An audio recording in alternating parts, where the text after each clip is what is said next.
Bonjour à tous, bienvenue sur la chaîne. Aujourd'hui, le Père Noël est passé chez moi au pied du sapin. J'ai trouvé ça. On la nomme l'Opel Calibra, châssis TA02 de chez Tamiya. Donc aujourd'hui, on va faire le petit unboxing ensemble.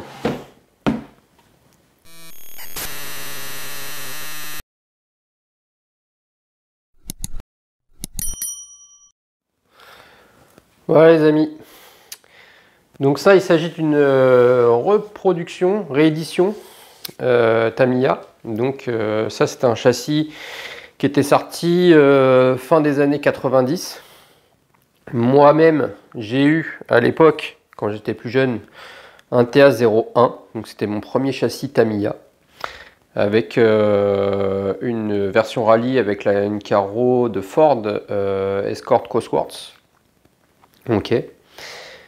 Là, on est du coup sur l'Opel Calibra V6, donc une version DTM, une version piste, et avec le châssis TA02. Donc il y avait quelques petites différences avec le TA01. Je ne saurais vous citer lesquelles, c'est pas le but de la vidéo du jour. Donc voilà, donc déjà la boîte, voilà comment elle se présente.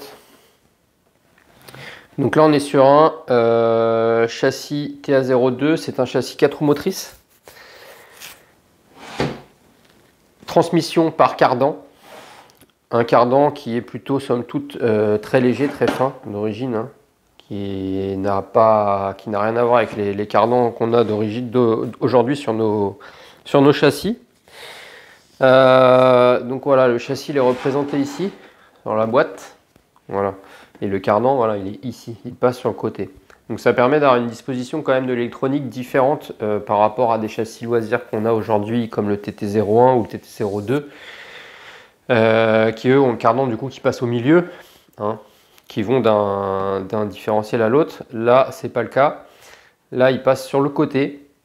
Donc ça permet d'avoir quand même une disposition différente des éléments électroniques et du coup de la répartition aussi du poids. On a ici on a un châssis qui est en trois structures en gros. On a vraiment la partie centrale avec tout l'arrière qui vient se visser dessus et tout l'avant qui vient se visser dessus. Donc c'est un petit peu plus style comme les véhicules, un 8e, plus que les petites Tamiya, un 10 actuel. Que dire d'autre? Donc ce châssis, il est équipé, il est livré d'origine. Donc c'est un kit, hein, donc kit Tamiya, il n'y a pas d'électronique normalement, enfin il n'y a pas d'électronique. Il n'y a pas de radio, il n'y a pas de cerveau, il y a un moteur plutôt basique, on va voir après à l'intérieur ce qu'il y a comme moteur. Et comme c'est une voiture qui vient de France, que le Père Noël a trouvé en France, on a le label de qualité T2M ici. Et ben eux, T2M, eux ce qu'ils ont fait, c'est qu'ils ont rajouté un contrôleur électronique à l'intérieur, qui n'est pas toujours forcément fourni. Et du coup, suivant où on l'achète et suivant la période à laquelle on l'achète, on n'a pas toujours le même variateur. Donc à l'époque, ils mettaient des TBL02S partout, hein, encore on va dire jusqu'à l'année dernière. Donc ce qui était très très bien, parce que le TBL02S, c'est un variateur qui fait moteur charbon et moteur brushless. Ensuite, ils ont eu des petits soucis, ils sont passés sur un TBL04S, qui a à peu près les mêmes fonctions, donc qui fait pareil charbon ou brushless. Et ensuite, parfois ils ont mis des petits Hobby-Wing à la place. Donc les Hobby-Wing, somme toute, c'est de la qualité, mais par contre c'est que pour charbon. Donc là, ils ne nous indiquent pas ce qu'il y a dedans, hein, ils nous indiquent qu'il y en a un, mais on ne sait pas lequel. Donc ce sera la surprise dedans. Donc moi, effectivement, j'ai déjà ouvert, parce que quand le Père Noël il me l'a apporté, moi je l'ai ouvert tout de suite, parce que j'aime bien voir ce qui se passe dedans. Mais j'ai rien déballé, on va regarder ça ensemble. Ok. Donc voilà, donc c'est parti. Donc une boîte Tamiya, ça se présente toujours comme ça, à peu près. Et dedans, c'est comme ça. Donc on a le gros sachet le gros sachet avec les packs, avec toutes les vis, tout ce qui est partie ferraille, transmission et autres. Donc là on voit le moteur. Donc ils n'ont pas mis le torque-tune dedans, comme ils le mettent souvent sur les kits actuels. Là on a le bon vieux RS 540 basique, donc c'est un 27 tours. Donc celui-là il va aller au placard comme les autres, hein, comme à chaque fois. Donc on va ouvrir ça après peut-être. On a le variateur, il est là. C'est ça le petit sachet qu'ils ont rajouté dedans et que vous n'avez pas forcément toujours le même. Et là, on est sur le TBL 04S. Donc là, on est bien parce que on va être sur un variateur qui fait à la fois moteur charbon, donc 2 fils, et à la fois moteur brushless, 3 fils. On va l'ouvrir ensemble. Donc il était donné pour être normalement un peu plus puissant que le TBL 02S. Alors celui-là, je ne le connais pas du tout, le 4S. Donc déjà, il est un petit peu plus... Il a l'air un peu... Non, il est petit, et non, ça va. Voilà comment il se présente. Donc pas de ventilateur dessus. La fameuse prise Tamiya, que je vous conseille vraiment d'enlever parce que c'est des prises qui ne laissent pas passer beaucoup de courant et qui ont tendance à chauffer et à fondre et à créer du coup des problèmes. Et on a bien 3 fils, donc il est bien compatible brushless. Mais il est fourni avec, dans le kit, un moteur charbon, donc il fait aussi moteur charbon, celui-ci. Il faudra juste le programmer quand on veut l'utiliser en brushless ou non. C'est pour ça qu'il y a d'ailleurs là une petite prise ici en plus. Cette prise, c'est pour le sensor du moteur. Donc il ne prend pas tous les moteurs brushless, attention. Il prend que certains. Hein. Et il faut qu'il fonctionne, que le moteur il soit avec un sensor ici, que vous puissiez brancher là, sinon ça ne fonctionnera pas. Voilà. Donc celui-là, on va regarder un peu après quand j'aurai monté mon châssis, voir comment ça fonctionne. Mais en tout cas, je compte bien, moi, mettre celui-ci sur ce châssis. On va rester sur quelque chose de tranquillou pépère sur un châssis comme ça. Ça reste un châssis d'époque. Moi, j'ai envie de faire un truc propre, un truc qui va rouler un petit peu de temps en temps, mais pas à des vitesses folles, pas pour faire le zazou avec, vraiment pour me faire plaisir. Donc je vais rester sur ce petit variateur Tamiya en espérant qu'il fonctionne bien, parce que je ne le connais pas. Et d'ailleurs, j'ai sorti, parce que j'avais dans mon placard ce qu'il fallait comme moteur pour mettre avec. Moi, je vais lui chausser un petit Sportune. Tu vois, j'ai un Sportune là, il est tout neuf. Donc il ira très bien dessus. Voilà, tu vois, le petit Sportune. Donc c'est pas les anciens, moi j'en ai un ancien sur ma Cox, le noir. A priori hein, c'est le même. C'est la version comme ça, brillante là, un peu chromée. Donc ça va aller dessus avec le petit variateur. Ça sera très très bien en charbon. Ça va lui donner plutôt de la gouache. C'est pas fait pour rouler longtemps, c'est fait pour des petites sessions de 5-10 minutes, pas plus. Donc ça sera très bien. Donc voilà ce que je vais lui monter dessus en termes de moteur et du coup de variateur. On va rester sur ce combo. Alors, on va poser ça là. Ensuite, qu'est-ce qu'on a là-dedans? Eh bien, on a la carreau. La fameuse carreau de l'Opel Calibra. Donc moi, je vais la faire box art. C'est-à-dire que je vais la faire exactement comme sur la boîte. Donc peinture blanche. Je crois qu'il y a la petite lame derrière à faire en noir. Carrosserie qui est déjà pré-découpée. Alors elle n'est pas découpée entièrement, elle est juste pré-découpée là au niveau des ailes et elle est déjà percée. Donc ça c'est très bien. Parce que percer c'est toujours un peu chiant de bien percer au bon diamètre ce qu'il faut. Au moins là c'est propre, c'est bien fait. Les contours des ailes c'est pareil, c'est propre, c'est bien fait. Hein, on a beau avoir les bons accessoires, les bons ciseaux et tout, là c'est toujours mieux. Donc ça sera juste à découper, à peindre, ça sera top. On a du coup avec les petits accessoires de carrosserie, les petits rétros, le petit aileron. dans la boîte. On a les jantes type BBS blanches qui sont très belles, avec des pneus slick. Donc ça c'est les pneus slick classiques, c'est du 26 mm hein, de chez Tamiya. J'avais les mêmes, on a les mêmes sur la... Bah, c'était même les mêmes jantes je crois en grise. Sur la Porsche que j'avais fait, la Porsche pour la Porsche Cup équipée pour le Challenge TETC. Donc j'ai roulé pas mal avec ces pneus. C'est vrai que c'est pas ce qu'il y a de mieux hein, comme pneus, mais ça fait le taf. Voilà, quand on veut pas aller trop vite, qu'on cherche pas les chronos. Franchement, ça se passe bien. Ça se passe bien. Ça glisse un petit peu, mais ça se passe bien. Donc on va rester là-dessus pour commencer. Ça sera bien. On verra une fois qu'on les aura un peu usés. On va la faire vraiment box art. Hein. Donc à part moi rajouter un moteur un petit peu plus puissant et remplacer le ratio de transmission bien sûr par rapport à celui d'origine, mettre quelque chose d'un petit peu mieux. C'est tout ce que je vais faire dessus.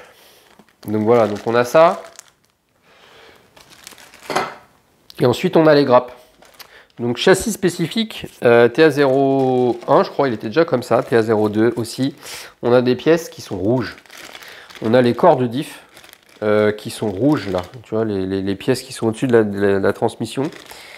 Les couvercles de transmission et autres, même les tourelles d'amortisseurs, les hexas de roues, ils sont rouges. Donc ça donne un look sympa à ce châssis. Donc là, on a ça. Je peux voir le sachet. Et on a aussi là-dessus, on a le sauve-cerveau. Ouais. Donc voilà. Sauve-cerveau, là, voilà, on voit le sauve-cerveau avec le ressort, le fameux ressort en plastique, donc sauve-cerveau pas terrible de base là-dessus, comme souvent sur Tamiya. Mais je vois aussi qu'il y a directement des petites cornes comme ça de cerveau. Hein. Moi, je mettrais sûrement plutôt ça. Directement en plastique comme ça, c'est top. Que ça a tendance, si il y a besoin, ça casse. Mais au moins, c'est beaucoup plus précis. Donc voilà, on a ça.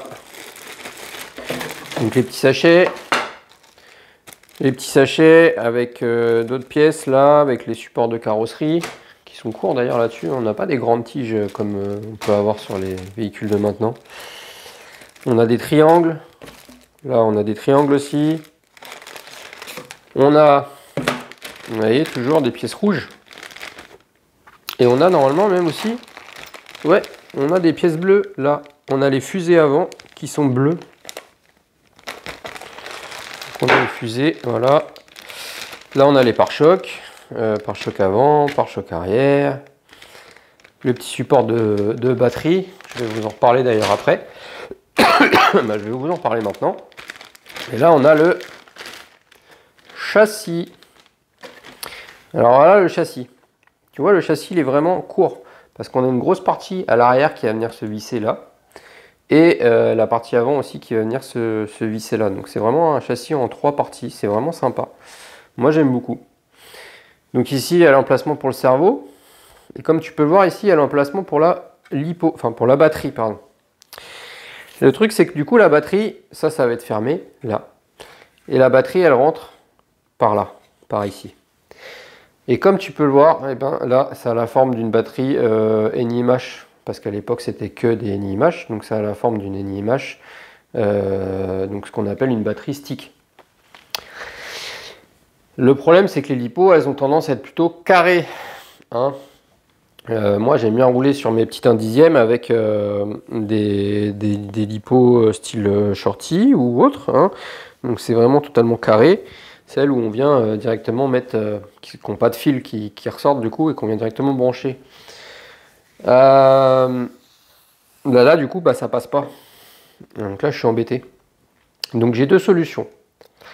Soit lui, je le redécoupe.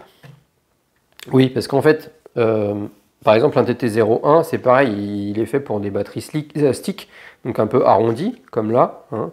Sauf que soit vous en mettez une pas trop épaisse, vous la mettez et vous pouvez refermer, ça passe. Moi, c'est ce que je faisais. Ou soit vous limez un petit peu là à l'intérieur les trucs pour pouvoir la mettre plus basse et ça ferme.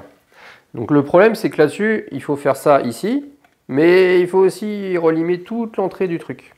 Et moi, un châssis d'époque comme ça, j'ai pas envie de le redécouper, là. Ça m'embête, j'ai pas envie. Donc la première solution, c'était de découper, mais j'ai pas envie. Donc la deuxième solution, c'est de mettre une lipo, mais parce que moi, je vais rouler qu'en lipo, hein, je ne vais pas rouler en NIMH. De mettre une lipo, mais une lipo qui a la forme d'une NIMH stick, donc ça existe. Donc je vais sûrement m'en prendre une petite du coup, pas le choix, pour pouvoir mettre là-dedans. Voilà, donc méfiez-vous là-dessus, si vous prenez ce genre de châssis, c'est que vous ne pouvez pas vraiment mettre ce que vous voulez en lipo là-dedans. Donc voilà, donc là on a fait le tour de ce qu'il y avait dans la boîte. Et comme à chaque fois, par contre, bien sûr, hop, et il nous reste une notice. Ça, c'est la notice pour la carrosserie. Donc, ils vont nous montrer ce qu'il faut finir de découper. Ils vont nous montrer ce qu'il faut, à quel endroit il faut peindre. Donc là, on est bien sur du PS1 blanc, un peu partout, et du PS5 ici, comme je vous disais, là, du noir. Donc, ils montrent même la méthode pour peindre. Et ensuite, derrière, ils nous montrent tous les autocollants, à quel endroit on doit les positionner.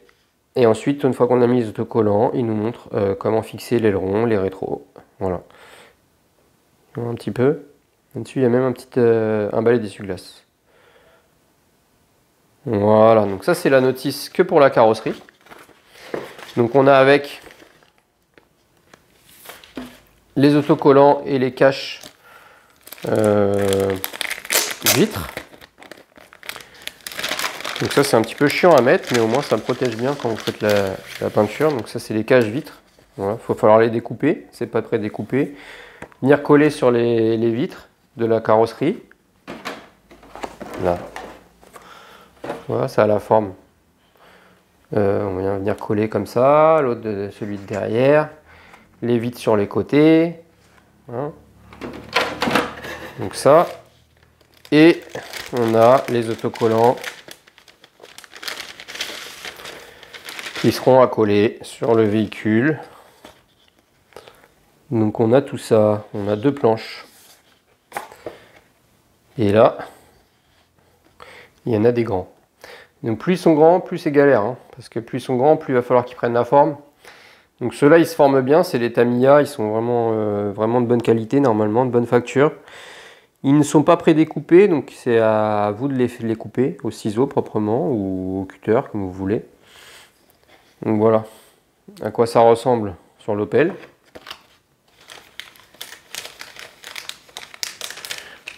Et on va ranger ça proprement là-dedans.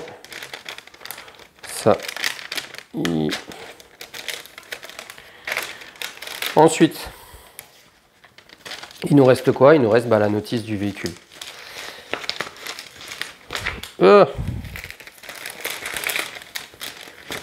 Alors, là, le châssis. Donc celui-ci, il a deux différents types de différentiels. On a le différentiel arrière qui est là, qui est un différentiel à billes. Et on a le différentiel avant qui est là, qui est un différentiel à pignon, à 3 satellites. Donc a priori, d'après ce que j'ai pu voir là-dedans, je pense que c'est du pignon métal.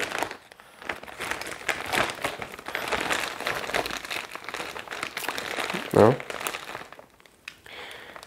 on a du cardan en métal là-dessus. Hop. Donc là, on a les sachets. Normalement, on a 4 sachets. Donc là, on a une partie de la transmission qui est en plastique. Alors, voilà, moi ce que je vais vous montrer, voilà. On a le différentiel à billes. Donc différentiel à billes, c'est bien parce qu'on peut le régler sans changer de viscosité ou autre dedans. Hein. Et en fait, il suffit de le serrer plus ou moins fort, il va être plus ou moins dur, plus ou moins souple. Le problème, c'est que ça s'use très vite au niveau des billes, donc c'est jamais cool. Ce kit est pas équipé d'origine de roulement à billes. C'est un kit qui est monté sur bague nylon. Donc je vous conseille très fort de mettre des roulements à billes sur celui-ci. Moi, c'est ce que je vais faire. Je vais les commander de suite. Parce que vous avez, par exemple ici, au niveau de la transmission là, de la couronne principale, vous avez un pignon, vous avez un roulement ici, une bague, qui elle va tourner assez vite, qui va prendre du jeu. Et quand elle va prendre du jeu, carrément, ce truc-là, il va se décaler et il va vous bouffer vos pignons. Enfin, cette couronne, elle va se bouffer en 5 minutes. Ça, j'avais le problème quand j'étais petit, hein, comme c'était mon premier kit Tamiya, je ne savais pas. Donc moi, j'ai roulé un moment avec des bagues, avec les bagues comme ça, et ça prenait du jeu de fou. Et ça me bouffait les pignons. Pignon moteur, la couronne, j'en ai changé. Jusqu'à ce que j'aille dans un vrai magasin et que la personne professionnelle me dise « mais il faut mettre des roulements à billes ». Et oui, donc mettez des roulements à billes, c'est super important. Pareil, le support moteur là-dessus, je vous conseille aussi de le mettre en alu, parce que surtout si vous roulez avec un moteur charbon qui chauffe énormément, c'est bien, ça va permettre au moteur de mieux refroidir. Donc là-dessus, voilà, donc c'est le point à faire, c'est de prendre le kit roulement à billes pour TA02. Par contre, ce kit, lui, donc je vous disais pignon à l'avant, donc ça c'est bien. Donc comme ça, on peut pouvoir mettre ce qu'on veut dedans, on va pouvoir mettre un petit peu de trucs un petit peu plus dur, un petit peu de pâte, histoire de durcir, histoire qu'ils tiennent, qui roulent correctement. Et ce qui est bien dans ce kit, bah, c'est qu'il est quand même monté sur amortisseur hydraulique. Là. Amortisseur hydraulique. Donc là, il n'y a pas besoin d'en acheter. Donc par rapport à un kit qu'on a actuellement, les kits TT01 ou TT02 qui, eux, n'ont pas ça d'origine, là, vous l'avez. Donc ça, c'est vraiment un plus. Donc ça, c'est très bien. Donc c'est les amortisseurs en plastique. Hein. Corps en plastique, là, ils sont là. Voilà, c'est ceux-là. Mais ça va super bien. Ça c'est top. Donc on a 4 cardans en métal. Donc ça c'est très bien. Donc après, bah, il faut vous mettre votre cerveau qu'il faut mettre en plus. Qu'est-ce qu'on a? On a une espèce de barre d'Ackerman ici en métal. On a des biellettes réglables au niveau de la direction. Hein, ici. Donc ça c'est top aussi. Parce qu'on va pouvoir un petit peu jouer sur les réglages châssis, comme ça, c'est bien. Donc par contre, on n'a pas de réglage possible. On peut les acheter en option, bien sûr, mais on n'a pas au niveau du carrossage. Réglage de carrossage, comme on peut le voir ici, là. Ça, on n'a pas. On a là, je la vois ici, la barre de transmission, le cardan central. Voilà, c'est une petite corde à piano, en fait. Hein, ici. Donc ça suffit, ça fait le taf. Ça prend un peu de jeu, mais bon, c'est pas bien grave. Après, il existe aussi des options pour mettre un petit peu plus costaud. Mais c'est pas, je pense pas que ce soit très utile. Autant garder ça, c'est léger. Donc après, voilà, ils nous disent de coller les pneus. Et puis rien de particulier, après, hein, ça reste classique. Donc voilà. Voilà pour ce kit, ce déballage ensemble, ce déballage de carton, cet unboxing, comme les ricains appellent ça. Un petit unboxing du coup français de ce TA02 Opel Calibra. Donc on voit les bagues en plastique ici, on voit les noix de cardan, tiens là, qui sont en métal aussi. Donc tout ça c'est bien. Ça c'est pour le diff, on voit les cardans là. Sont costauds, hein, cardans en métal, là, qui sont costauds. Ça, c'est le diff arrière, du coup, qui va être réglable. On a bien les amortisseurs hydrauliques parce qu'on a bien de l'huile. Au niveau des ressorts, ils ont l'air souples. On verra ce que ça donne à l'usage, si on met des options ou pas là-dessus. On peut aussi, éventuellement. Voilà. Et moi, du coup, au niveau du ratio, là, dernier point à aborder avec vous. Il est fourni avec une couronne de 74. Ça. Il existe en option des couronnes plus petites. Il existe un kit qui se vend avec, qui est vendu avec 2 couronnes, donc un peu comme sur TT01. C'est vendu avec une couronne de 69 et une couronne de 66. Donc moi, dans mes bagages, j'en avais encore une. J'ai la petite couronne de 66.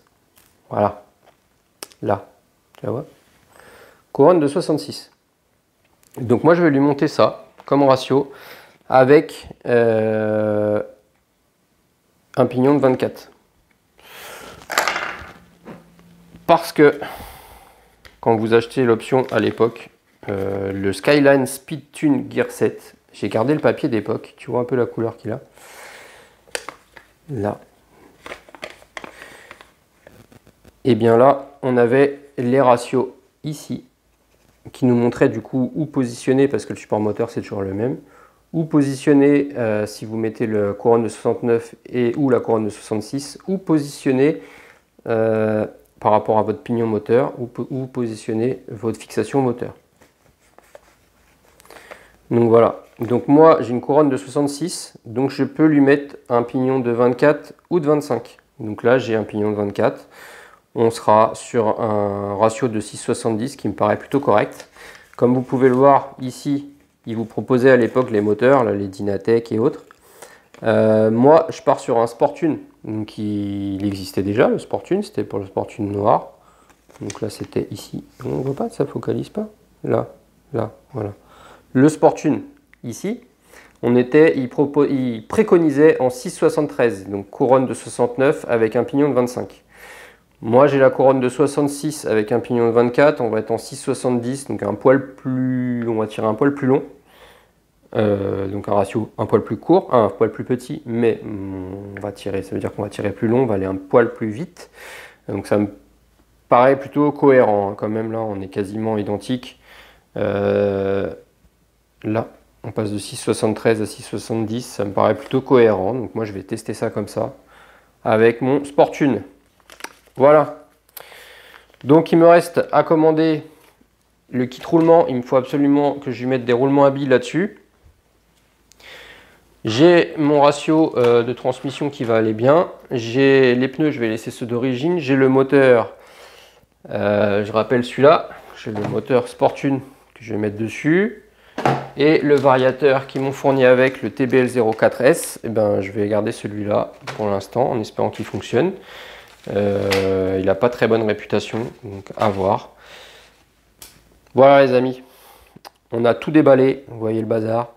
Je vais remettre tout ça dans la boîte en attendant mes roulements pour pouvoir commencer le montage de ce kit. J'espère que cette vidéo vous a plu.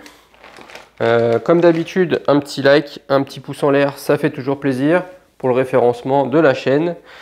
Je vous laisse là-dessus les amis, n'hésitez pas à vous abonner si ce n'est pas fait. Allez, ciao!